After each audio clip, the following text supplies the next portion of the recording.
Well, the green stalks are doing great. Welcome back to that 1870s homestead. I have harvested so many of these bee green tops for salads. The peas have so many flowers on them. The peas are doing awesome in it. They are doing really, really well. And oddly, the top beets aren't as big as the second layer beets, so I'm not quite sure why that is, but everything's going good. Cabbages and lettuce and carrots are doing great. We just watered it, so they're kind of laying down right now, but harvesting lots off the lettuce. Look at this cabbage head. That is firm, firm, firm. We're gonna see if we can get it growing a little bit bigger, but I thought I was somehow gonna miraculously make this year with no cabbage moths. Well, they showed up yesterday or today. So we got some netting. We're gonna get this one covered and try to protect it from the moths. Now, Green Stalk makes a insect barrier that you can buy to go over your green stalks. I just don't have one. So we happen to have this extra netting in the garage, so we don't even remember what it's from, but we're gonna use this.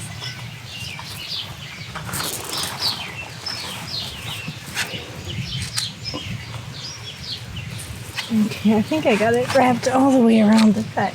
One year I want to do an example. Have you guys ever seen like Pinterest post or a Facebook post where you don't need a lawn at all to grow? You can grow in pavement, cracks in sidewalks. You can grow food. Food just wants to grow. This is proof that food just wants to grow. This is reseeded shiso that drops seeds all in the cracks of my pavers growing here. Chamomile just reseeded itself from last year.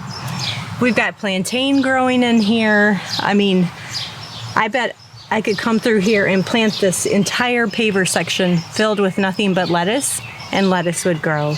Food just wants to grow. It's not hard. If you've got a crack in your sidewalk, I bet you could grow something. So today's kind of a catch up on chores day for us. The chickens, oh no! This is why we had the metal. Oh, get them. The little baby chicks. So if you caught one of our recent videos, oh no. Oh, Oh, God. oh no. Yeah, put them in. All right, let's put them in.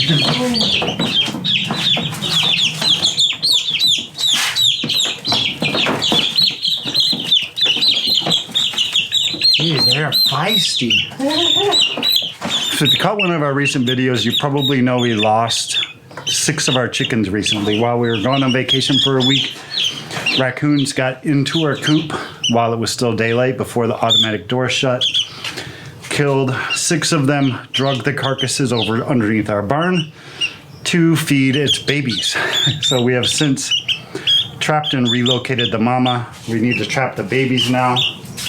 Yes, and these little chicks are getting active and big. So, yep, so these are the replacements. There is 1 black sex link and 5 Americanas. Todd came out, didn't realize how mature that they had gotten, and one was on the floor, had flown out, and so we put the metal caging over it, and as you can see, they are ready for more room. They want to play. Yeah. They're playful as our little pigs. Yeah. But another way that you know that your chickens are getting big is when they start to stink. And that's what's starting to happen here. So we'll get them some fresh bedding, get them put back in here with some fresh food. I'll just go dump this in the compost. Okay. Some fresh food, some fresh water.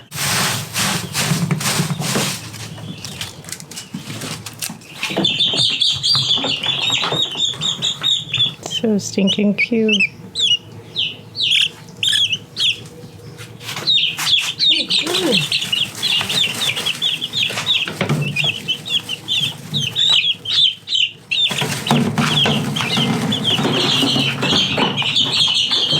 So if you've been a follower for our channel for a while now, you'd probably know that we really like raising baby chicks like this out in our chicken tractor, our brooder out in the yard that moves around through the grass. It gets them on grass very, very early in their age. But those raccoons we were talking about is the main reason why these little babies are still here in the garage. So last weekend was a busy weekend for us. especially you had baby shower on Saturday morning, and I messaged my son Nick and I'm like, hey, Rachel's gonna be busy for most of the morning. You want to go disc golfing? And it's been like, it'll be like the third time I've ever gone disc golfing. We had a blast. It only takes like 2 hours. You get outside, you get in the woods. Then afterwards, he didn't have anything to do. He was like, let's go back to your house. If you need a hand with something, I'll help you guys out.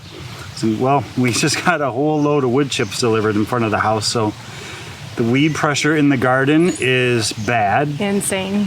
Because we kind of fell behind on wood chips. We didn't do any last year in the garden. Right. So this whole back row has cardboard underneath and a good 4 to 5 inch layer of wood chips on top. The entire truckload that we got is all pine. Nice. So it's all like this. It all has pine needles, pine chips all mixed in. Some of it's sticky, so there's sap in there.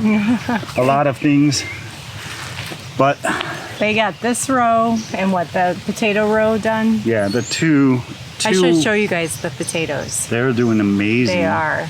And I did cut all that. They haven't seen the garden hardly at all. Yeah. I did cut all that burdock out of there that was growing. Nice. And those other big stalky things with all the seeds on them. Yeah, I just haven't had the time for my garden this year. That is just a situation in life. You're going to go through seasons in life and you just don't give up. You just do the best that you can.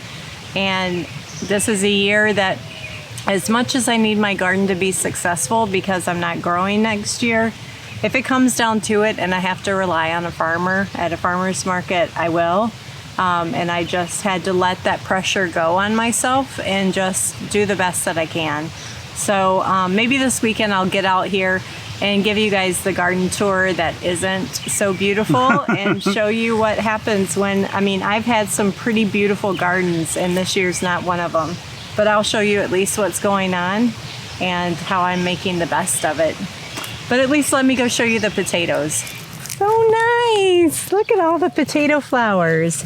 If you don't know what that means, you want to see flowers on your potatoes. It means that it's setting potatoes on the roots. So it's getting energy, it's making roots and or new tubers. And that is one heck of a potato row. It looks gorgeous. Now, I never came back through just because of my work schedule and hilled these at all. They are somewhat nicely shaded midday, so they get probably right at 7 hours of full sun a day. And then it's kind of partial shade as the sun moves across the property. So hopefully they won't be too sunburned by the end of the season. So next year, stay with me, because next year, the year I do not garden, I'm going to share my garden with you.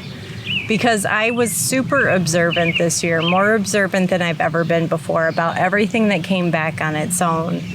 All of these sunflowers, I didn't plant a single one of these, and look how beautifully lined up they are. Sunflowers, tomatoes, kale, mustard, garlic that I missed, potatoes that I've missed, so much just coming back on its own. I've harvested so much kale out of my garden this year, and I didn't even plant kale. It just reseeded. Lettuce, oh my goodness, the lettuce. So I can't wait to see what happens next year. It's going to be just a very natural producing garden, and I can't wait to share that with you guys.